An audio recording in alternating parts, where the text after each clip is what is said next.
Hello बच्चों party, welcome और welcome back to the channel. तो तुम सब लोगों ने इतना शोर मचाया हुआ था कि मैम आप 8th क्लास की कब स्टार्टिंग करोगे, कब वीडियोस डालोगे, कब नोट्स दोगे। तो भाई मेरे प्यारे बच्चों, थोड़ा सा पेशेंस रखा करो। देखो ऐसा है, मैंने जब 24 ऑफ मार्च को वीडियो डाला था, आई गेस 23 को डाला था ना, जब मैंने कहा था कि हम लोग क्या 25 ऑफ मार्च से अपनी जो 8th क्लास है उसको स्टार्ट करेंगे। आई नो कि मैंने कहा था, लेकिन आपने देखा होगा उसी वीडियो के नीचे कितने बच्चों ने कमेंट करा था कि मैम हमारे क्या 28 ऑफ मार्च और 30 मार्च तक क्या एग्जाम चलने वाले हैं, तो आप प्लीज थोड़ा सा वेट कर लो 2-3 दिन, उसके बाद आप वीडियोस डालना सो दैट हम लोग भी क्या साथ कंटिन्यू कर पाए। तो मुझे क्या बच्चों सब लोगों को ध्यान में रखना पड़ता है, तो एक तो मैंने इसलिए सोचा था कि चलो ठीक है 2-3 दिन रुक जाते हैं, कोई बात नहीं, अभी तो मार्च ही चल रहा है, अभी तो अप्रैल स्टार्ट भी नहीं हुआ है। एंड इसके अलावा एक और चीज थी, इसीलिए मैं रुक गई थी कि उस दिन मैंने ना नेक्स्ट डे में मार्केट गई थी, तो मैंने सोचा कि चलो जो हमारी बुक्स चेंज होने वाले हैं तो उसके बारे में थोड़ा सा पता कर लेते हैं। तो मैं काफी सारे बुक स्टोर पे गई थी, तो सबने मेरे को यही मतलब बता रहे थे कि मे बी नेक्स्ट वीक तक है, ट्यूसडे या वेंसडे तक आप पता कर लेना, तब तक है बुक्स आ जाएंगी। तो मुझे लगा कि चलो ठीक है, क्या पता आ ही जाए। तो फिर जो भी चेंजेस होंगे हमारे फर्स्ट चैप्टर के अंदर, क्योंकि स्टार्टिंग तो हम लोग फर्स्ट चैप्टर से करने वाले हैं, तो मैंने सोचा कि चलो अगर कुछ उसमें चेंज होगा तो उसी के अकॉर्डिंग हम लोग क्या फिर जो लेटेस्ट जो चीज होगी वही क्या कर लेंगे। तो इसीलिए वीडियो सिर्फ 2-3 दिन डिले हुआ था, ऐसा नहीं है कि मैं करने नहीं वाली थी या ऐसा कुछ भी नहीं है।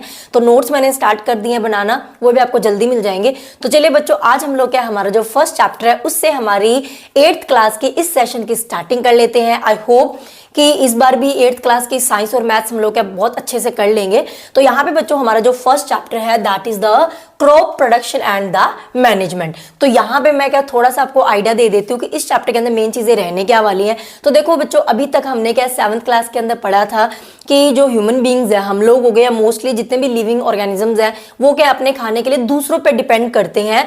मेनली हम लोग क्या प्लांट्स के ऊपर डिपेंड करते हैं, क्योंकि हमने पढ़ा था कि जो प्लांट्स है वो अपना खाना क्या बनाते हैं, खुद बनाते हैं। तो यहाँ पे हम लोग क्या स्पेशली हमारी बात कर रहे हैं एक बार तो, कि जो ह्यूमन बींग्स है वो अपने खाने के लिए क्या है मेनली तो प्लांट्स पे डिपेंड करते हैं। कुछ हद तक हम लोग क्या एनिमल्स के ऊपर भी क्या डिपेंड करते हैं, जैसे कि हमें पता है एनिमल से मीट हो गया, एग्स हो गए, ठीक है, मिल्क हो गया, ये सारी चीजें हमें क्या एनिमल से तो मिलती है, तो वो भी हमारे लिए एक तरीके का क्या है फूड है, ठीक है।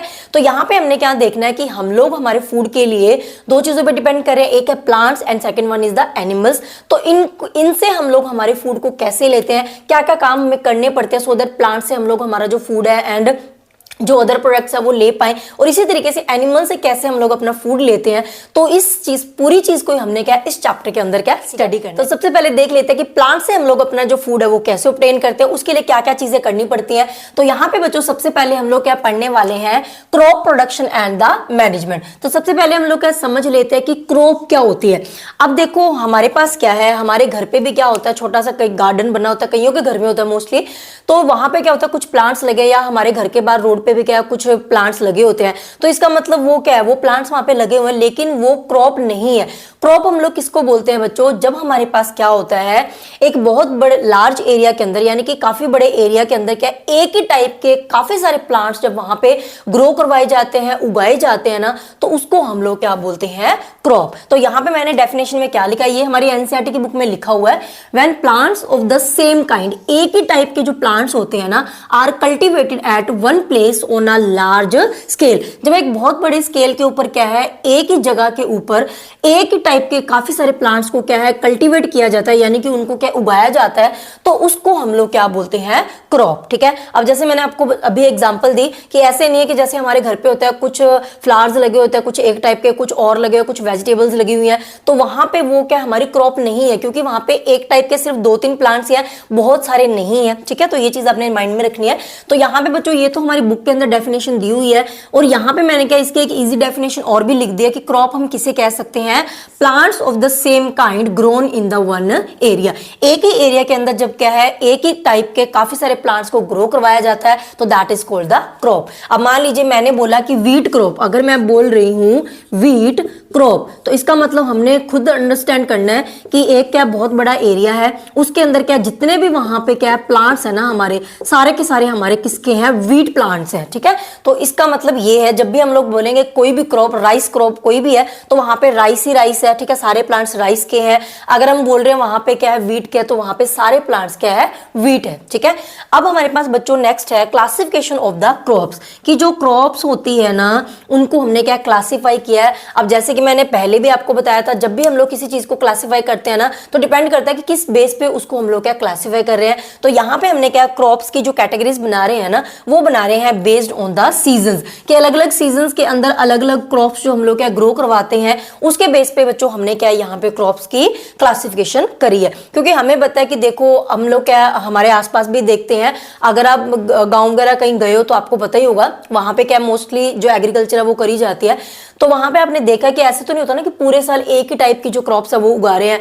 हर किसी प्लांट्स को क्या होता है ग्रो करने के लिए अलग वेदर कंडीशंस चाहिए, अलग अलग रिक्वायरमेंट्स होती हैं। कई सर्दियों में बहुत अच्छी ग्रो करती हैं, कई क्या होती है समर्स में करती हैं, कई रेनी सीजन में करती हैं। तो अलग अलग सीजन में अलग अलग जो क्रॉप्स है ना वो क्या ग्रो कर पाती है। तो उसी के बेस पे हमारे पास यहाँ पे टाइप्स है। तो दो टाइप्स बच्चों हमारे पास है यहाँ पे, एक है हमारी खरीफ क्रॉप्स, एक हमारी है रबी क्रॉप्स। तो अब हम लोग क्या इनको डिटेल में पढ़ लेते हैं दोनों को वन बाय वन। तो खरीफ क्रॉप्स बच्चों हमारे पास कौन सी होती हैं? ऐसी क्रॉप्स जिनको हम लोग क्या है ग्रो करवाते हैं in the rainy season. Rainy season के अंदर जो क्रॉप्स को ग्रो करवाया जाता है उनको हम लोग बोलते हैं खरीफ क्रॉप्स, ठीक है। अब इनका जो टाइम पीरियड रहता है बच्चों वो कौन सा होता है हमारा जून टू सितंबर, यानी कि इनको क्या है जून के अंदर ग्रो करवाया जाता है, उगाया जाता है एंड सितंबर तक ये क्या पूरी पक के तैयार हो जाती है, यानी कि सितंबर के अंदर इनकी क्या कर ली जाती है जो कटाई है ना वो कर ली जाती है, ठीक है। इसके बाद इनके एग्जांपल्स की अगर हम बात करें तो जैसे कि हमारे पास क्या कॉटन, मेज यानी कि मक्की की जो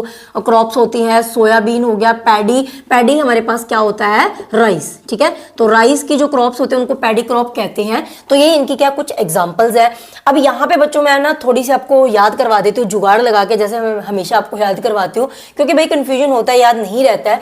तो यहाँ पे क्या है ये जो इसका टाइम पीरियड है ना हमारा जून टू सितंबर वाला, इसको आप कैसे याद रख सकते हो? इसको आप याद रख सकते हो जूसी खाना, आप ऐसे याद रखोगे जूसी खाना, ठीक है। दिमाग में लिखना कि हाँ खाना था बड़ा जूसी था, तो वहां से आप याद कर सकते हो कि जू से हमारा आ गया जून, एस ई से आ गया हमारा सितंबर और खा, ठीक है, खाना है तो खा से कौन सा आएगा हमारा खरीफ, ठीक है। क्योंकि दो ही तरह की हमारी क्रॉप्स है, एक है खरीफ एक है रबी। तो रबी का तो खाना से कोई लेना देना है नहीं, तो उस तरीके से थोड़ा सा मंथ्स की कंफ्यूजन को याद कर सकते हो, दूर कर सकते हो, याद नहीं दूर कर सकते हो कंफ्यूजन को, कि जूसी खाना से आप इस तरीके से मंथ्स याद कर लोगे। एंड हमारे पास यहाँ पे क्या अगर हम एग्जाम्पल्स की बात करें तो एग्जांपल्स मैंने आपको बताई।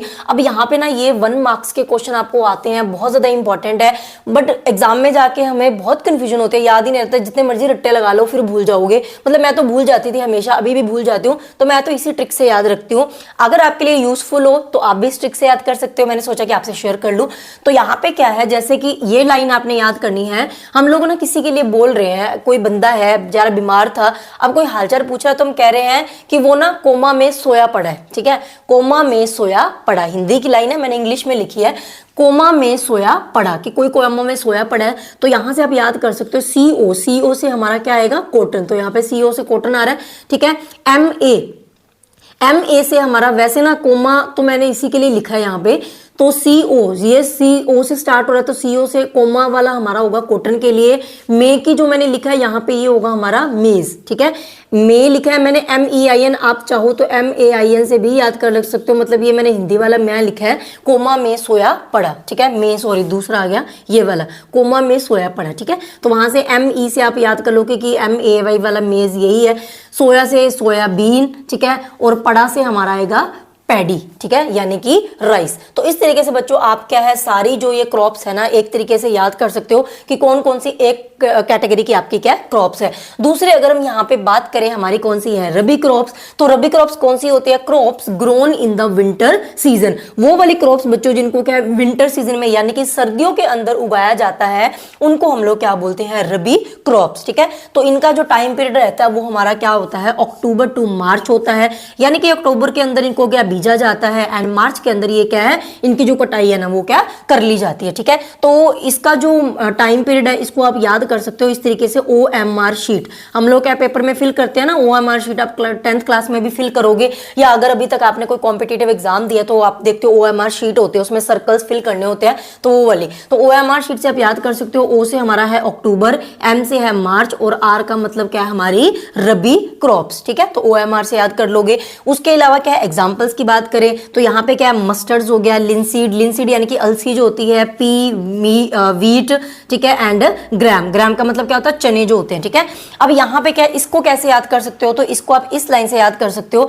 ऐसे दिमाग में ना थोड़ा सा एज्यूम करो कि ऐसे ना एक बहुत बड़ा एरिया है, वहां पे एक साइड पे क्या है, मूली जो है ना वो लगी हुई है, मूली यानी कि रेडिश जो है ना वो लगी हुई है, उसकी क्रॉप है, और एक साइड पे क्या है, हमारा जो गेहूं है यानी कि वीट की जो क्रॉप है ना वो क्या लगी हुई है। ठीक है, और बहुत अंधेरी आई और ऐसे कुछ हुआ तो जो गेहूं थी ना वो क्या है, जो हमारा क्या था, मूली थी जो रेडिश थी ना उसके ऊपर गिर गई, हम किसी को बता रहे हैं। ठीक है, तो यहाँ पे क्या है, मूली पे गेहूं गिरा, इस तरीके से आप याद कर सकते हो। तो यहाँ से क्या होगा, MU से आप याद कर सकते हो मस्टर्ड, LI से क्या है, लिंसीड, PE से पी, ठीक है, और गेहूं यानी कि जो वीट होता है, एंड गिरा इसमें GR आ रहा है ना, तो ये हमारा कौन सा होगा, ग्राम। तो इस ट्रिक से आप क्या इजीली याद कर सकते हो। अब काफी बच्चे ऐसे भी बोलेंगे कि मैम इतना याद करने के बजाय तो हम लोग ऐसे याद कर लेंगे, तो ऐसे याद हो जाए तो मैं कह रही हूँ बहुत वेल एंड गुड है।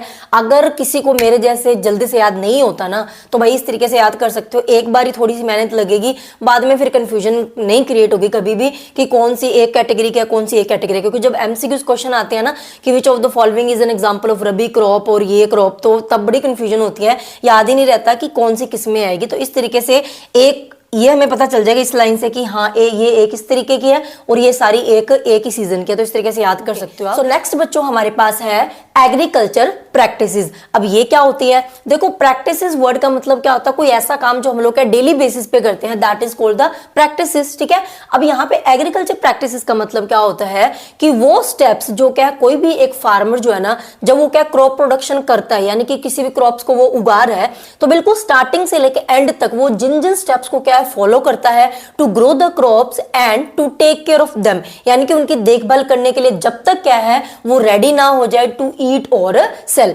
जब तक हमारी जो क्रॉप्स है वो बिल्कुल स्टार्टिंग से लेके बीजने से लेके उसकी कटाई तक जो पूरे सारे स्टेप्स रहते हैं ना बीच में, मतलब एक पैटर्न में जो स्टेप्स फॉलो करता है कोई भी फार्मर, उन्हीं को हम लोग बच्चों क्या बोलते हैं, एग्रीकल्चर प्रैक्टिसेस। तो हमने यहां पे वही लिखा है steps followed by a farmer to grow and take care of them यानी कि क्रॉप्स की until they are ready to eat और सेल। क्योंकि देखो कोई भी जो फार्मर है वो क्या करेगा, या तो वो क्रॉप्स क्या है, अगर थोड़ी बहुत क्रॉप्स क्या है ग्रो करवा रहा है तो वो अपने पर्सनल यूज के लिए कर रहा है, या फिर अगर बड़े स्केल पे वो कर रहे हैं तो फिर उनको क्या करते हैं वो मार्केट के अंदर सेल कर देते हैं। तो ये दो ही काम होते हैं। अब यहाँ पे क्या होता है ना, ये कौन कौन से स्टेप्स होते हैं, अभी मैंने बताया कि ये सारे स्टेप्स है, तो कौन कौन से स्टेप्स है जो एक फार्मर क्या फॉलो करता है बिल्कुल स्टार्टिंग से लेके एंड तक। तो यहाँ पे बच्चों हमारे पास क्या 7 स्टेप्स होते हैं, जैसे कि फर्स्ट है preparation of the soil, second हमारे पास है सोइंग, थर्ड है एडिंग मैन्योर्स एंड फर्टिलाइजर्स, उसके बाद है irrigation, protection from the weeds, उसके बाद है हार्वेस्टिंग एंड लास्ट स्टेप होता है स्टोरेज। अब हमारा काम क्या है, इस पूरे चैप्टर के अंदर मेन सबसे इंपॉर्टेंट टॉपिक हमारा यही है एग्रीकल्चर प्रैक्टिसेस का। अब हमने बच्चों क्या करना है, ये जो सारे स्टेप्स मैंने लिखे हैं ना 7, 1 बाय 1 हर एक स्टेप को हमने क्या पूरा डिटेल में पढ़ना है कि प्रिपरेशन ऑफ सॉइल कैसे होते हैं, उसमें क्या करना होता है, कैसे होती है, कौन कौन से टूल्स यूज होते हैं, इसी तरीके से सोइंग का देखेंगे। सारे स्टेप्स को 1 बाय 1 अब हम लोग का डिटेल में पढ़ लेते हैं। सो फर्स्ट स्टेप बच्चों हमारे पास कौन सा है, प्रिपरेशन ऑफ द सॉइल। अब सिंपल सी बात है, देखो बच्चों हमें पता है कि हमारी जो क्रॉप्स होते हैं वो कहां पे लगती है, मिट्टी में लगती है ना। तो जिसके अंदर हमने हमारी क्रॉप्स को क्या लगाना है, हमने जिसके अंदर हमारे प्लांट्स को ग्रो करवाना है, सबसे पहले उस चीज को तो प्रिपेयर कर ले, वो चीज तो सबसे पहले रेडी होनी चाहिए ना। तो इसीलिए हमारा जो फर्स्ट स्टेप रहता है that is the preparation of the soil. तो सबसे पहले बच्चे इसके अंदर ना 2 स्टेप्स रहते हैं सॉइल को प्रिपेयर करने में। पहला जो स्टेप होता है ना हमारा दैट इज द प्लोइंग और टीलिंग। प्लोइंग और टीलिंग का क्या मतलब होता है, इसका मतलब होता है कि जो सॉइल है ना, जो मिट्टी है, उसको हमने क्या करना है, उलट पुलट कर देना, खुदेड़ देना है। ठीक है, जैसे कि मिट्टी क्या जमी हुई है एक जगह पे, ठीक है, हमने क्या करना है, कोई तीखी चीज लेके किसी भी डिवाइस की हेल्प से हम लोग क्या करेंगे, उसको क्या खुदेड़ देंगे, उलट पुलट कर देंगे, सो दैट जो हमारी मिट्टी है वो क्या हो जाए, टर्न हो जाए और लूज हो जाए। तो turning and loosening of the soil is called the ploughing और टीलिंग। तो ये हमने सबसे पहले लिखा है, turning and loosening of the soil is done. सबसे पहले हम क्या करते हैं, जो मिट्टी है हमारी सॉइल जो है ना, उसको क्या है, टर्निंग करते हैं उसकी एंड लूजनिंग करते हैं, मिट्टी को ढीला कर देंगे। सो दैट क्या होगा, अगर हम लोग क्या मिट्टी को खुदेड़ेंगे ना, उलट पुलट करेंगे, उसकी वजह से क्या होता है बच्चों, जो सॉइल होते हैं ना उसके अंदर क्या है, थोड़ी स्पेस क्रिएट हो जाती है, जिसकी वजह से क्या होगा, जो भी प्लांट्स हम लोग क्या मिट्टी के अंदर लगाएंगे तो उसकी जो रूट्स है ना वो इजीली क्या है, डीप अंदर जा पाएगी, पेनिट्रेट कर पाएगी सॉइल के अंदर। एक तो पहला बेनिफिट ये हो गया। दूसरा इसका बेनिफिट क्या होता है बच्चों की, जैसे मान लो ये हमारे पास क्या, ये हमारा है ग्राउंड लेवल। अब हमारा क्या है, जो प्लांट है यहाँ पे क्या, मान लीजिए इस तरीके से ग्रो होना है, तो इसकी क्या नीचे रूट्स है। अब हमारे पास क्या होता है ना, नीचे ये सारी क्या है, हमारी सॉइल है। तो बच्चों सॉइल की ना काफी सारी लेयर्स होती हैं, आपने पढ़ा भी होगा एसएसटी के अंदर कि सॉइल की काफी सारी लेयर्स होती है, लेकिन सॉइल की जो सबसे टॉप लेयर होती है ना, यानी कि ग्राउंड लेवल से सबसे फर्स्ट लेयर जो आती है, ये मान लीजिए ये क्या है, सॉइल की टॉप लेयर है, टॉप लेयर ऑफ सॉइल। ठीक है, तो जो टॉप लेयर होती है ना सॉइल की, वो सबसे ज्यादा सपोर्ट करती है प्लांट की ग्रोथ को। ठीक है, उसका सबसे ज्यादा कंट्रीब्यूशन रहता है प्लांट की ग्रोथ को, वो क्या सबसे ज्यादा न्यूट्रिएंट्स प्रोवाइड करती है प्लांट्स को। ठीक है, तो उसकी जो रूट्स होते हैं ना वो सबसे ज्यादा क्या टॉप लेयर के कनेक्ट में रहती है, कनेक्शन में रहती है। इसीलिए हम चाहते हैं कि जो न्यूट्रिएंट्स है ना वो क्या टॉप लेयर के अंदर क्या सबसे ज्यादा हो। अब न्यूट्रिएंट्स क्यों चाहिए, क्योंकि देखो बच्चों, जैसे हम लोग क्या करते हैं, हमारी बॉडी को ग्रो करने के लिए हमें ग्रो और डेवलपमेंट के लिए क्या चाहिए, ग्रोथ एंड डेवलपमेंट के लिए हमें भी न्यूट्रिएंट्स चाहिए, और वो न्यूट्रिएंट्स हमें कहां से मिलते हैं, हमारे फूड से मिलते हैं, जो भी चीजें हम खाते हैं। सेम वैसे ही क्या है, हमारे जो प्लांट्स है ना उनको ग्रो करने के लिए भी क्या है, न्यूट्रिएंट्स चाहिए होते हैं, और वो न्यूट्रिएंट्स उनको कहां से मिलते हैं, सॉइल से। ठीक है, तो इसीलिए यहाँ पे होता क्या है, जैसे ही अब देखो पूरी मिट्टी के अंदर ना नीचे भी न्यूट्रिएंट्स क्या काफी प्रेजेंट होते हैं। तो जैसे बच्चों हम लोग क्या मिट्टी को उलट पुलट करेंगे ना, तो नीचे वाली मिट्टी क्या ऊपर चली जाएगी। ठीक है, सारी मिक्सअप हो जाएगी, जिसकी वजह से क्या होगी, नीचे वाले जो न्यूट्रिएंट्स है ना वो भी क्या अब ऊपर क्या टॉप लेयर पे आ जाएंगे। सो दैट अब यहाँ पे क्या होगा, जो प्लांट्स है ना वो उन न्यूट्रिएंट्स को भी क्या इजिली यूज कर पाएंगे। तो इसीलिए हमारा जो पहला स्टेप रहता है दैट इज द प्लोइंग और टीलिंग। तो प्लोइंग और टीलिंग की डेफिनेशन मैंने आपको बता दी, turning and loosening of the soil is called the ploughing और टीलिंग। ठीक है, और ये क्यों की जाती है, is done to allow the roots to penetrate easily. एक तो वो क्या है, डीपली रूट्स जो है वो मिट्टी में जा पाए, एंड दूसरा brings nutrient rich soil to the surface. अब वो क्या है, जो जितने भी क्या न्यूट्रिएंट रिच जो सॉइल नीचे सॉइल थी वो क्या है अब ऊपर आ जाएगी, क्योंकि मिट्टी उलट पुलट हो चुकी है, तो नीचे वाली मिट्टी भी क्या ऊपर क्या चली जाएगी। तो इस तरीके से क्या इसके ये बेनिफिट्स रहते हैं। इसके अलावा बच्चों और क्या होते हैं, जो हमारी सॉइल होती है ना इसके अंदर हमारे क्या होते हैं, जो अर्थवॉर्म्स वगैरह हो गए। ठीक है, अर्थवॉर्म्स हो गए या फिर कुछ माइक्रोब्स हो गए, जो कि क्या होते हैं क्रॉप्स के लिए क्या बढ़िया होते हैं। ठीक है, अच्छे होते हैं, तो उनको हम लोग कहते हैं कि वो क्या फार्मर्स के फ्रेंड्स होते हैं। क्यों होते हैं, क्योंकि वो क्या करते हैं, प्लांट की ग्रोथ में हेल्प करते हैं। ठीक है, ह्यूमस को बनाने में क्या वो हेल्प करते हैं। जो भी चीजें होती है ना, जो भी जैसे कि मान लो कोई डेड प्लांट है या एनिमल है, जब वो क्या मिट्टी में अल्टीमेटली मिट्टी में मिलते हैं ना, तो ये जो माइक्रोब्स वगैरह होते हैं, अर्थवॉर्म्स होते हैं ना, वो क्या करते हैं उन चीजों को डिकम्पोज करने में हेल्प करते हैं।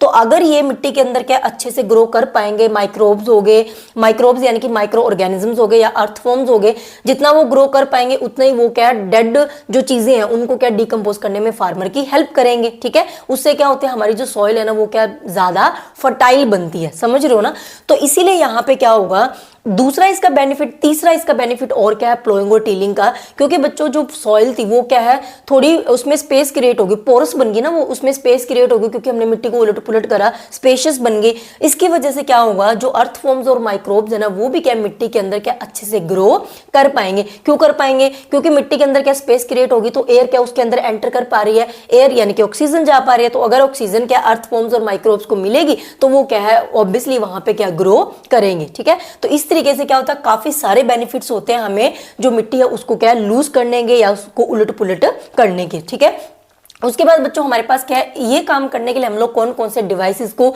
यूज करते हैं। तो 3 डिवाइसेस हमारी बुक के अंदर लिखे हुए हैं। एक हमारे पास है प्लो, हो एंड द कल्टीवेटर। तो तीनों डिवाइस के बारे में क्या थोड़ा थोड़ा एक नजर डाल लेते हैं। सबसे पहले बच्चों हम लोग क्या बात कर लेते हैं प्लो की। तो प्लोइंग को हम लोग क्या करते हैं विद द हेल्प ऑफ प्लो। और यहाँ पे मैंने आपको बता ही दिया प्लोइंग और टीलिंग दोनों का सेम मतलब है। अगर आपको कोई 2 मार्क्स में क्वेश्चन आ जाए कि टीलिंग क्या होती है तो प्लोइंग ही होती है, सेम ही मतलब है दोनों का। ठीक है, तो यहाँ पे बच्चों प्लो का मतलब क्या है, प्लो हमारे पास क्या है, इस तरीके का ना एक डिवाइस है, ठीक है।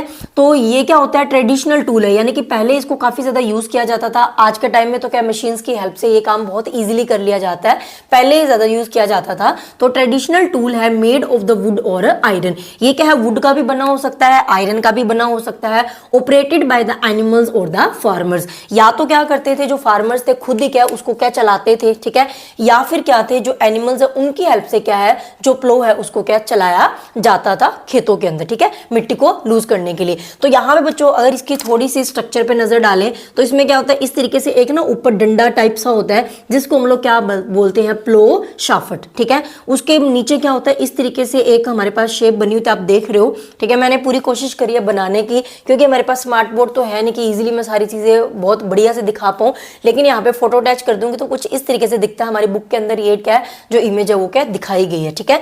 तो यहाँ पे बच्चों क्या होता है, ये वाला जो पार्ट है ना इस तरीके से है। तो यहाँ पे क्या होता है, ये आप देख रहे हो ना जो मैंने ब्लैक कलर से बनाया, ये एक तरीके का ट्रायंगुलर पीस कह सकते हो आप, जो कि क्या तीखा होता है, इसे हम क्या कहते हैं, प्लो शेयर। क्या कहते हैं, प्लो शेयर। ये क्या होता है, काफी ज्यादा तीखा होता है। तो ये क्या है, जैसे इसको क्या चलाएंगे ना तो ये जैसे जैसे मिट्टी में लगता रहता है, मिट्टी को क्या करता जाएगा, ये खुदेड़ता जाएगा, यानी कि उलट पुलट करता जाएगा उसको। तो जिसकी वजह से वहां पे क्या होगा, जो मिट्टी है वो क्या हो जाएगी, लूज हो जाएगी, ठीक है।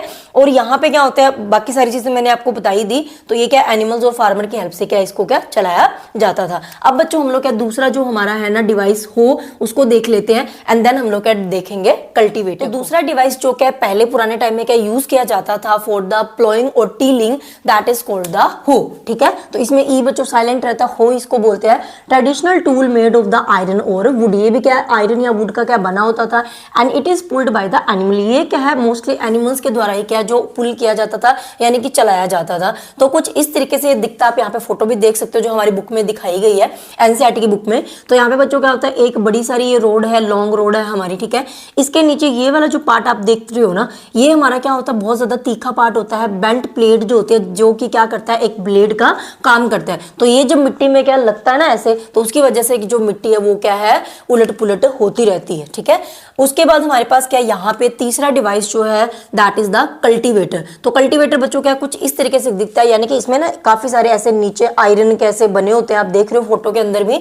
तो ये हमारा कल्टीवेटर होता है, और ये क्या ट्रैक्टर की हेल्प से क्या चलाया जाता था। तो एक ट्रैक्टर ड्रिवन टूल है ये हमारा, ठीक है, that makes the ploughing easier and faster. अब देखो ये जो पहले दो मैंने आपको बताए थे प्लो एंड हो, ये तो क्या है या तो फार्मर की हेल्प से या फिर एनिमल्स की हेल्प से क्या चलाए जाते थे। तो इसमें टाइम कंज्यूमिंग थे, ये थोड़ा स्लो काम करते थे। लेकिन हमारे पास जो कल्टीवेटर है इसकी हेल्प से क्या है एक ही टाइम के अंदर, अब देखो यहाँ पे भी क्या एक पीस लगा हुआ था, पीछे जो मैंने आपको दिखाया था प्लो, उसके अंदर भी क्या सिर्फ उसका एक पार्ट था, जिसकी वजह से जो मिट्टी है वो क्या मिट्टी को खुदेड़ेगा, ठीक है।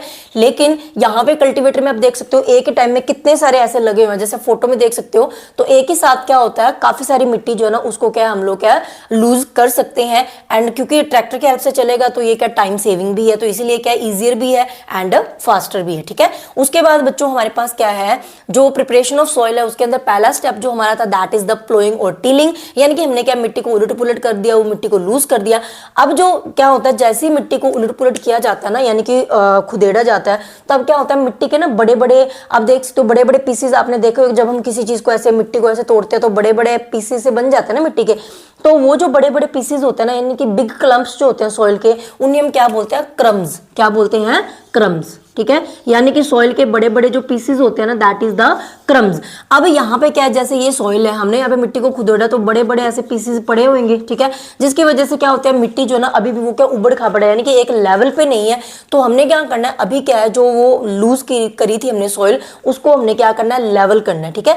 तो इसके लिए क्या किया जाएगा, ये जो सॉइल के बड़े बड़े क्रम्स थे ना, इनको क्या है तोड़ा जाएगा छोटे छोटे पीसेस में, सो दैट क्या जो हमारी सॉइल है वो क्या हो जाएगी, थोड़ी लेवल में आ जाएगी। तो वही हमारा सेकंड स्टेप है इसके अंदर, दैट इज द लेवलिंग। तो लेवलिंग में क्या होता है it is the process of flattening of the soil after the ploughing. जब हम लोग क्या प्लोइंग करते हैं तो मिट्टी के बड़े बड़े पीसेस क्या है इस तरीके से होता है, जिसकी वजह से मिट्टी क्या उबड़ खाबड़ यानी कि ऊपर नीचे है, लेवल पे नहीं है सॉइल। तो इसीलिए हम लोग क्या उसको फ्लैट कर देंगे सॉइल को, और उसी को हम लोग क्या बोलते हैं, लेवलिंग, यानी कि लेवल करना। और उसको हम लोग क्या डन करते हैं using the tool that is called the leveller. तो यानी कि बच्चों अब तक हमने क्या पहला स्टेप पढ़ा that is the preparation of the soil, जिसके अंदर हमने क्या देखा कि 2 स्टेप्स में ये काम होता है। पहले क्या मिट्टी को टर्न किया जाता है, लूज किया जाता है, that is called the ploughing और टिलिंग, एंड देन उसको क्या लेवल किया जाता है, that is called the levelling. अब हम लोग क्या हमारा जो सेकंड स्टेप है उसको क्या देख लेते हैं। सेकंड स्टेप जो एग्रीकल्चर प्रैक्टिसेस का है वो हमारे पास कौन सा है, सोइंग, यानी कि बीज बोना, ठीक है, बीज बीजना,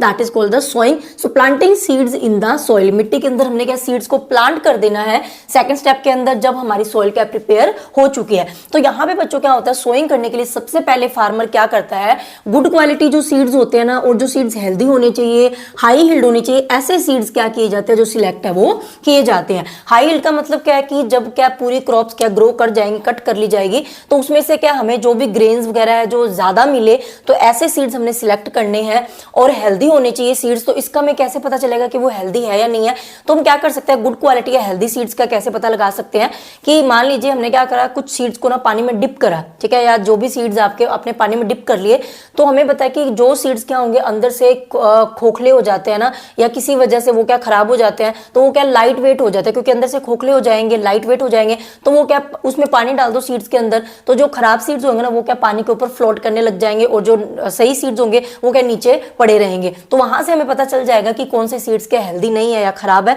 तो वहां से क्या उन सीड्स को क्या अलग भी कर सकते हैं। ये हम लोग क्या घरों में भी देखते हैं, जब दाल वगैरह हमारी मम्मियां बनाती हैं वो ऐसे करते हैं, पानी डालते तो ऊपर ऊपर से जो होता है वो निकाल देते हैं, क्योंकि वो खराब होते हैं, ठीक है, अंदर से वो खोखले होते हैं, इसलिए वो लाइट वेट हो जाते हैं, ठीक है।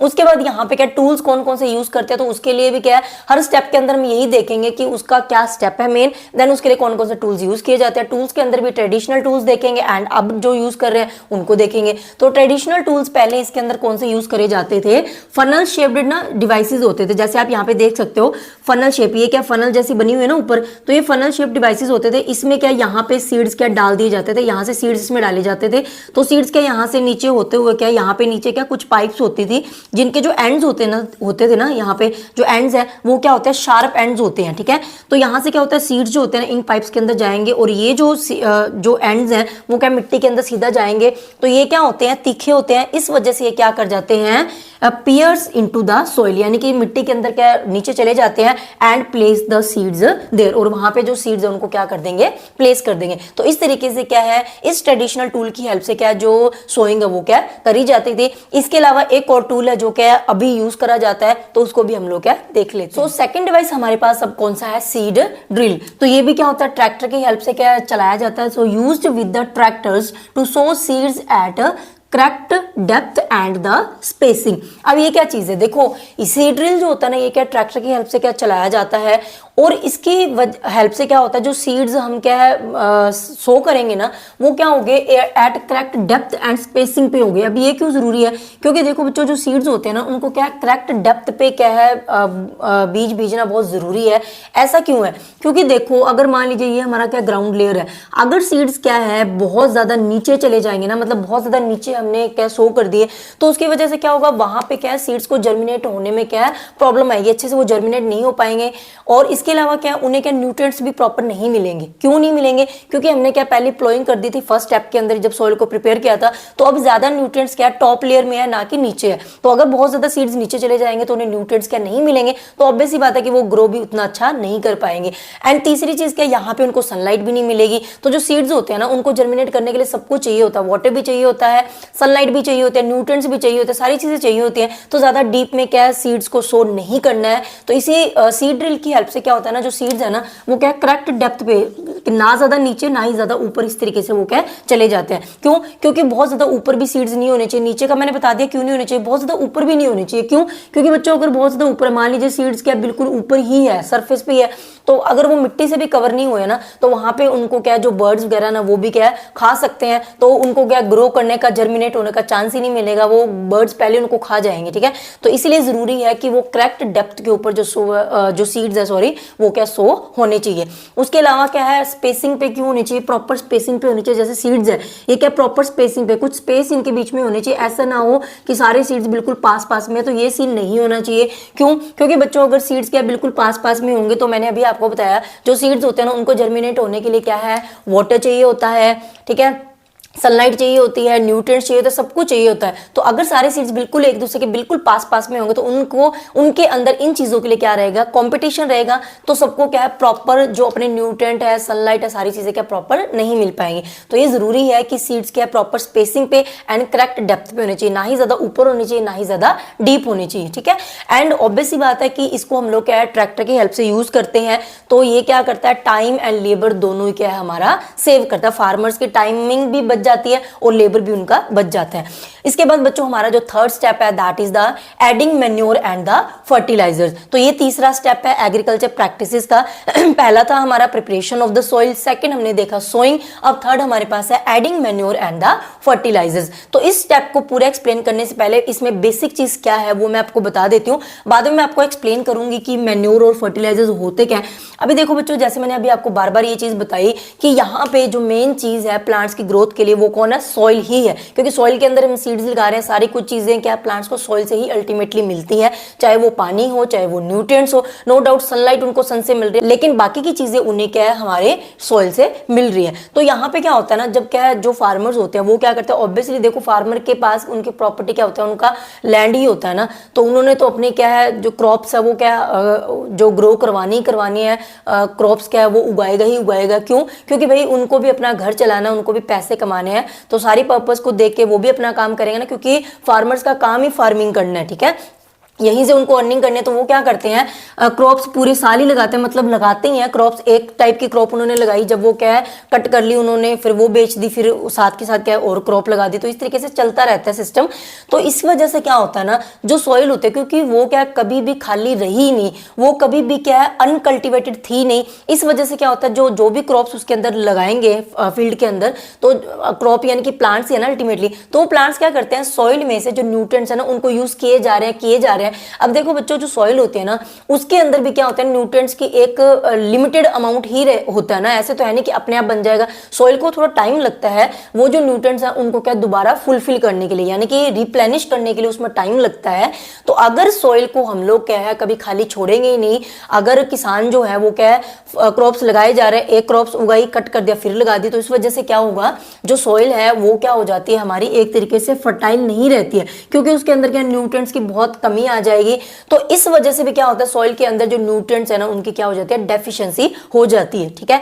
दूसरी बात हमारे पास क्या होती है, मेन मतलब यही यहाँ पे सिस्टम था कि जो मिट्टी है उसके अंदर क्या है, सॉइल जो उसके अंदर क्या न्यूट्रिएंट्स की कमी आ जाती है। इसीलिए हमें क्या एक्स्ट्रा से एफर्ट करने पड़ते हैं कि जो हमारी सॉइल थी उसके अंदर क्या न्यूट्रिएंट्स क्या दोबारा फुलफिल कर पाए किसी तरीके से, सो दैट जो प्लांट्स है उनको ग्रोथ करने के लिए जो न्यूट्रिएंट्स चाहिए अल्टीमेटली उन्होंने लेने तो सॉइल से ही है ना। तो सॉइल के पास खुद न्यूट्रिएंट्स हो गए तो ही वो प्लांट्स को देंगे ना। तो इसीलिए क्या होता है, मैंने यहाँ पे 3 मेथड्स लिखे हैं, methods to replenish nutrients in the soil. क्योंकि सॉइल के अंदर न्यूट्रिएंट्स की कमी आ जाती है तो उसको रिप्लेनिश का मतलब क्या होता है, फुलफिलमेंट कर देनी दोबारा से। तो सॉइल के अंदर न्यूट्रिएंट्स की फुलफिलमेंट कैसे होते हैं, उसके 3 मेथड हमारे पास है। मैंने ना क्लियर करके लिखा सो दैट आपको कंफ्यूजन ना हो कि चल क्या रहा है, ठीक है, इसलिए मैंने यहाँ पे पॉइंट्स बनाए। तो पहला सबसे मेन चीज जो है वो क्या है, लीव द फील्ड अनकल्टिवेटेड और फैलो। अब अनकल्टिवेटेड का मैंने आपको बता ही दिया कि हम ये कर सकते हैं कि फार्मर ये कर सकता है कि उन्होंने क्या एक क्रॉप लगाई, जब उसको क्या कट कर लिया उसके बाद थोड़ा सा गैप छोड़े, ठीक है, लाइक कुछ दिनों का गैप छोड़े वहां पे, फिर उसके बाद क्या अपनी जो नेक्स्ट क्रॉप है ना उसको क्या स्टार्ट करे। उससे क्या होगा, जो सॉइल है ना उसको थोड़ा सा टाइम मिल जाएगा अपने न्यूट्रिएंट्स को क्या फुलफिल करने का। तो वो जो सॉइल है वो फिर से क्या हो जाएगी, फर्टाइल हो जाएगी। दूसरा हमारे पास क्या, क्रॉप रोटेशन। क्रॉप रोटेशन जो फार्मर है ना वो लगा सकता है। अब ये क्या चीज है, क्रॉप रोटेशन का मतलब क्या होता है, जैसे कि हमारा नॉर्थन इंडिया है ना उसमें क्या फार्मर्स को ना मोस्टली वो इस सिस्टम को अप्लाई करते हैं। वहां पे वो क्या करते हैं ना, एक सीजन के अंदर तो वो क्या करेंगे, लेग्यूमिनियस जो प्लांट्स होते हैं ना, लेग्यूमिनियस प्लांट्स है इनकी क्रॉप वो क्या है उगाते हैं, ठीक है। नेक्स्ट सीजन के अंदर मान लीजिए उन्होंने लगा ली वीट, फिर से उन्होंने लेग्यूमिनियस प्लांट्स की लगा ली, फिर वीट लगा ली। तो इस तरीके से सिस्टम चलता रहता है। अब ये है क्या सिस्टम, ये बता देती हूँ। रोटेशन का मतलब समझ में आ गया ना, कि एक टाइप की क्रॉप लगाई उसके बाद वो नहीं कुछ और चेंज करके कुछ और तरीके की क्रॉप लगाई, फिर उसके बाद कुछ और तरीके की लगाई, तो ये होती है क्रॉप रोटेशन। यानी कि साल में 2 क्रॉप्स लगाई जा रही है, एक तो लेग्यूमिनियस प्लांट्स की, देन हमारे पास वीट की, तो ये चेंज होगी ना टाइप। तो यहाँ पे इसका बेसिक मतलब फंडा क्या है, क्यों ऐसे लगाते हैं वो, क्योंकि बच्चों जो लेगुमिनस प्लांट्स होते हैं ना, ये होते हैं लेगुमिनस प्लांट्स कौन से होते हैं, फलीदार पौधे होते हैं, ठीक है, जैसे कि बीन्स वगैरह हो गए, ये सारे लेगुमिनस प्लांट्स हैं। इनकी क्या खासियत होती है, इनके ना रूट्स जो होती हैं, जैसे मैंने यहाँ पे बनाया भी है, इनके जो रूट्स होते हैं ना बच्चों, इसके अंदर ना कुछ नोड लाइक स्ट्रक्चर्स होते हैं जिन्हें हम बोलते हैं नोड्यूल्स। क्या बोलते हैं, नोड्यूल्स। और इन नोड्यूल्स के अंदर यहाँ पे इनके अंदर क्या है हमारे पास ना, राइजोबियम नाम का क्या होता है, एक बैक्टीरिया होते हैं जो कि यहाँ पे क्या होते हैं, प्रेजेंट होते हैं। लेकिन ये किनके रूट्स में मिलते हैं, सिर्फ लेग्यूमिनस प्लांट्स की जो रूट्स होते हैं ना उनके अंदर मिलते हैं। तो इनके जो रूट्स है, इनके अंदर क्या है, ये जो नोड है इनको हम लोग बोलते हैं नोड्यूल्स। इसके अंदर क्या है फर्दर, जैसे मैंने ब्लैक से बनाया भी है यहाँ पे क्या है, राइजोबियम बैक्टीरिया क्या प्रेजेंट होते हैं। और ये जो बैक्टीरिया है ना, ये फार्मर्स के क्या बहुत अच्छे फ्रेंड है। कैसे हैं, क्योंकि बच्चों जो राइजोबियम बैक्टीरिया है ना, ये क्या करते हैं, जो हमारी नाइट्रोजन होते हैं ना एटमॉस्फेयर के अंदर, उसको क्या करते हैं, ये फिक्स करते हैं। कि ये क्या करते हैं, जो नाइट्रोजन होती है ना, अब देखो हमारे इन्वायरमेंट के अंदर ना वैसे तो 70% नाइट्रोजन है एटमॉस्फेयर के अंदर, लेकिन बच्चों उस नाइट्रोजन को प्लांट्स जो है ना वो क्या एज इट इज यूज नहीं कर सकते। नाइट्रोजन जो है वो प्लांट्स के लिए क्या उनका एक न्यूट्रिएंट है, जैसे हमारे लिए कार्बोहाइड्रेट, प्रोटीन, फैट हमारे न्यूट्रिएंट्स है ना, वैसे क्या पोटाशियम, फास्फोरस, जिंक, नाइट्रोजन, ये सारे क्या प्लांट्स के लिए उनके न्यूट्रिएंट्स है, जो बार बार मैं आपको बता रही हूँ, ठीक है। तो यहाँ पे क्या होता है, जो प्लांट्स है ना उस एटमॉस्फेरिक नाइट्रोजन को क्या सीधा यूज नहीं कर सकते, उस फॉर्म में वो प्लांट्स क्या नाइट्रोजन को यूज नहीं कर पाते। तो उसको क्या है, पहले उस नाइट्रोजन को क्या फिक्स किया जाता है with the help of rhizobium bacteria. तो राइजोबियम बैक्टीरिया क्या करता है, एटमॉस्फेरिक नाइट्रोजन को ना फिक्स कर देता है, और उस फॉर्म के अंदर फिक्स करने का मतलब वो एटमॉस्फेरिक नाइट्रोजन को उस फॉर्म के अंदर कन्वर्ट कर देता है जिस फॉर्म के अंदर क्या है प्लांट्स नाइट्रोजन को क्या यूज कर सकते हैं अपनी ग्रोथ के लिए। समझ रहे हो ना। तो इस तरीके से क्या होता है, ये जो राइजोबियम बैक्टीरिया ये क्या नाइट्रोजन को फिक्सेशन करेगा, तो इस वजह से क्या होगा, सॉइल के अंदर जो नाइट्रोजन है उसकी कमी क्या हो जाएगी, पूरी होनी शुरू हो जाएगी, ठीक है। तो इस तरीके से क्या जो सॉइल है उसके अंदर क्या कौन सा न्यूट्रिएंट फुलफिल हो गया, नाइट्रोजन। अब क्या होगा, जैसे लेग्यूमिनस प्लांट्स को वो उसका ये जो लेग्यूमिनस प्लांट्स है ना इस क्रॉप का वो करते क्या है, ये जो क्रॉप होते हैं ना वो अपने लिए नहीं यूज करते, वो यूज करते हैं as a fodder for the animals, यानी कि वो एनिमल्स के लिए एज ए फीड क्या काम करती है। तो हमें पता ना, देखो जब भी कोई फार्मर क्या क्रॉप्स उगाते हैं तो वो जरूरी तो नहीं ना अपने खाने के लिए कर रहे हैं, कुछ वो क्रॉप्स ऐसे भी ग्रो करवाते हैं जो कि क्या एनिमल्स के लिए होते हैं। हम आगे चैप्टर में पढ़ेंगे भी कि जो एनिमल्स होते हैं, एनिमल हस्बेंड्री की जाती है, एनिमल्स को अपने फायदे के लिए, एग मीट वगैरह के लिए, मिल्क के लिए, जैसे आपको पता है काऊ लोग घरों में पालते हैं तो वो क्या एनिमल हस्बेंड्री है, उसके अंदर वो जो काऊ वगैरह होगी, ठीक है, बफेलोज वगैरह है, उनको जब पालते हैं तो उनको कोई तो फीड देते हैं ना, तो वो जो फीड है वो भी तो अल्टीमेटली कहाँ से आ रही है, हमारे खेतों में से ही आ रही है ना, ठीक है। तो ये सारा सिस्टम है। तो लेग्यूमिनस प्लांट्स को क्या फार्मर्स यूज करते हैं as a feed for the animals. तो 6 महीने उन्होंने सपोज करो लेग्यूमिनस प्लांट्स लगाई, तो जब ये लगाई तो इस क्रॉप के ड्यूरिंग क्या हुआ, इन 6 मंथ के ड्यूरिंग क्या हुआ, सॉइल के अंदर जो नाइट्रोजन थी उसकी कमी क्या होगी, फुलफिल हो गई। तो इस तरीके से ये न्यूट्रिएंट इसके अंदर क्या हो गया, कंप्लीट हो गया। अब वो क्या करेंगे, नेक्स्ट जो सीजन आएगा उसके अंदर वो क्या लगाएंगे, वीट लगाएंगे। अब जो वीट है, क्रॉप है, उसको क्या ग्रो करने के लिए नाइट्रोजन चाहिए, तो अब सॉइल के अंदर ऑलरेडी नाइट्रोजन है, तो वो क्या है अच्छे से जो प्लांट्स है वो क्या नाइट्रोजन को यूज कर पाएंगे एंड अच्छा ग्रो कर पाएंगे। समझ में आ रहा है ना। तो इस तरीके से क्या होता है, क्रॉप रोटेशन की हेल्प से जो सॉइल है उसके अंदर क्या न्यूट्रिएंट्स की जो कमी है ना उसको क्या पूरा किया जा सकता है। तीसरा जो हमारे पास मेथड है that is the by adding manure and the fertilisers in the soil. जो हमने यहाँ पे हेडिंग भी बनाया कि एडिंग फर्टिलाइजर्स एंड सॉइल, लेकिन मैंने कंप्लीट बता दिया कि क्या क्या सिस्टम इसके अंदर रहता है। तो अब मैं आपको पहले बता देती हूँ कि मैन्योर्स और फर्टिलाइजर्स होते क्या है। तो देखो बच्चों, ऐसे सब्सटेंसेस जो हम लोग क्या है, जो हमारी क्रॉप्स वगैरह ना जो फील्ड है, सॉरी सॉइल जो है उनके अंदर क्या है मिक्स करते हैं, सो दैट हमारी जो सॉइल है उसके अंदर क्या न्यूट्रिएंट्स की कमी पूरी हो जाए, सो दैट हमारी जो क्रॉप्स है वो क्या अच्छे से ग्रो कर पाए, डेवलप हो पाए। उन सब्सटेंसेस को हम लोग क्या बोलते हैं, मैन्योर एंड द फर्टिलाइजर्स। क्या बताया मैंने, मैन्योर और फर्टिलाइजर्स ऐसे सब्सटेंसेस होते हैं, ऐसे मटेरियल्स होते हैं जिनको सॉइल के अंदर क्या ऐड किया जाता है, सो दैट सॉइल के अंदर जो न्यूट्रिएंट्स होते हैं ना, जैसे कि पोटाशियम हो गया, जिंक हो गया, नाइट्रोजन हो गया, और भी बहुत सारे होते हैं, इनकी जो डेफिशिएंसी है ना वो क्या हो जाए, पूरी हो जाए, सो दैट हमारी जो क्रॉप्स है यानी कि जो प्लांट्स है वो अच्छे से क्या कर पाए, ग्रो कर पाए। तो अब मैं आपको इसकी जो डेफिनेशन है वो भी क्या दिखा देती हूं। तो इसकी डेफिनेशन कैसे लिखेंगे, these are the substances which are added to the soil to help plants grow better by providing them with the nutrients, जो मैंने आपको अभी समझाया। अभी यहाँ पे क्या है, मैन्योर और फर्टिलाइजर्स के बीच में डिफरेंस देख लेते हैं, क्योंकि दोनों अलग अलग नेम है तो दोनों के अंदर बच्चों डिफरेंस है। नो डाउट दोनों क्या है, न्यूट्रिएंट्स प्रोवाइड करते हैं सॉइल को, लेकिन इन दोनों के अंदर क्या डिफरेंस है, और ये आपको क्या 5 मार्क्स के अंदर फाइनल एग्जाम्स में बहुत ही इंपॉर्टेंट क्वेश्चन है, जो कि बहुत ज्यादा बार रिपीट होता है।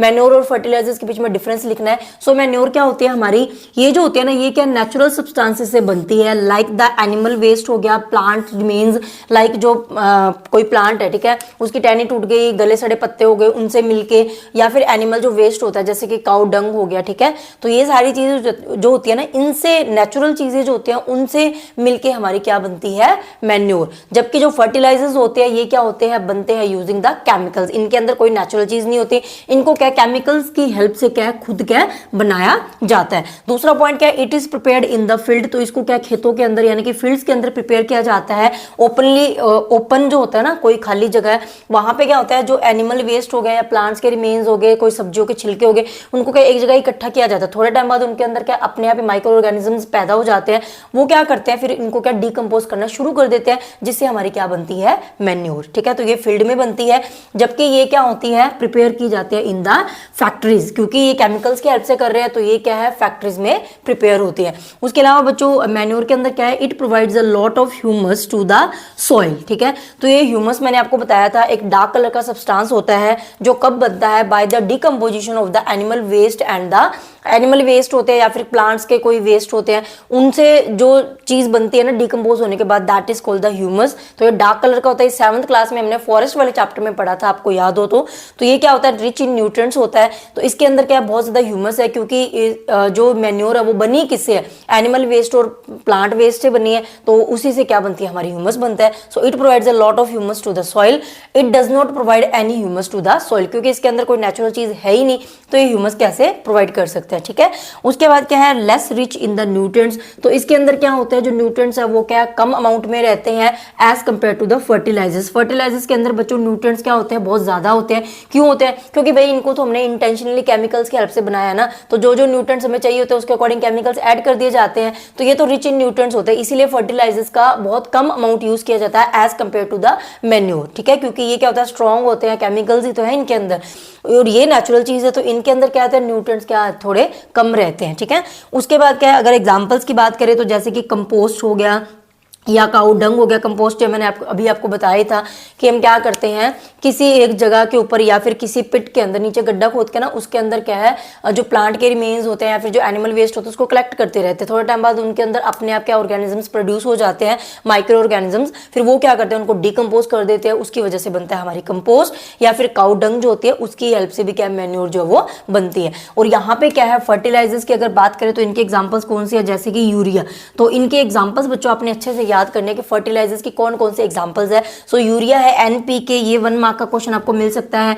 एनपी की फुल फॉर्म पूछ लेते होता है, एन का मतलब है नाइट्रोजन, पी का मतलब है फास्फोरस और के का मतलब क्या है, potassium. So nitrogen, phosphorus and potassium, ये फुल फॉर्म आप अच्छे से याद कर लेना। सुपर फॉस्फेट हो गया, अमोनियम सल्फेट हो गया, ऐसे बहुत सारे केमिकल्स हैं हमारे, केमिकल्स नहीं सॉरी फर्टिलाइजर्स हैं। तो आपने फर्टिलाइजर्स के एग्जांपल्स को अच्छे से याद करना है, ठीक है। तो यहाँ पे क्या है, दोनों के डिफरेंस मैंने बच्चों आपको बता दिया। तो अब तक हमने क्या है, जो हमारी एग्रीकल्चर प्रैक्टिसेस है उनके 3 स्टेप्स को कंप्लीट कर लिया है। First one is the preparation of the soil, second one is the sowing, third one is the adding adding manure and the fertilisers, ठीक है। इसके बाद हमारी क्या है, 4 प्रैक्टिसेस और बची हैं, तो उसको हम लोग क्या अपने नेक्स्ट वीडियो के अंदर करेंगे, ठीक है।